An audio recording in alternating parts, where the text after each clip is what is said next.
Welcome to Step 4, Locate Data Sources and Analyze Data. My name is Dion Bates and I'm a member of the KVEC Perpetual Data Analysis team. In this step, we review our questions and problems of practice to determine the data needed to answer each question. Next, we clearly define and describe what data sources are needed. We then locate and organize the appropriate data sources.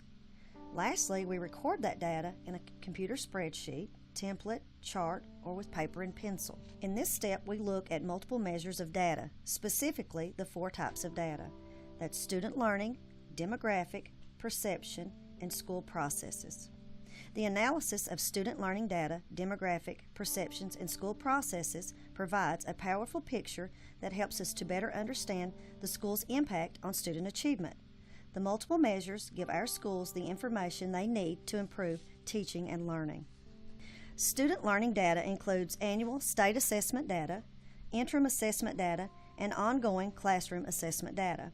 Here we want to consider what sources of evidence could be collected about student learning. Does the evidence show that knowledge, skills, and understandings that students have achieved? What evidence shows the individual student progress toward meeting or exceeding achievement expectations? And what is known about each individual student and how they learn? Additional questions might be what assistance might be needed in collecting and analyzing student achievement data. On this slide, the Student Learning Data tool is available and can be found in the PDAS Practitioner's Field Guide. Next, we move to demographic data.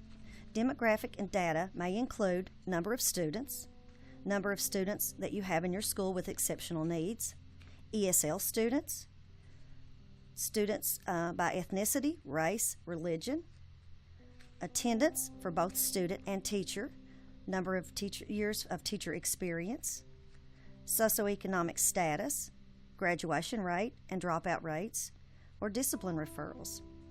Some considerations when looking at demographic data are who are the students, what trends are seen in the student population, what are the student population gaps in achievement, and what tools and resources might assist with the collection and or analysis of demographic data. On this slide is an example of the demographic data tool that can be found in the PDAS Practitioner's Field Guide. Next, perception data. Perception data is used to understand opinions and ideas of the school community. Some considerations for perception data are student voice survey, Title I surveys, TAIL data, and Family Resource and Youth Services Center surveys. Some considerations for perception data may be who are the students, what trends are seen in the student population, what are student population gaps in achievement, and what tools and resources might assist with the collection and or analysis of that perception data. On this slide, you will find an example of the perception data tool found in the PDAS Practitioner's Field Guide. School processes and program data is an additional multiple measures of data. Student process data includes the data and sources of information about the effectiveness and processes of quality programs in your school.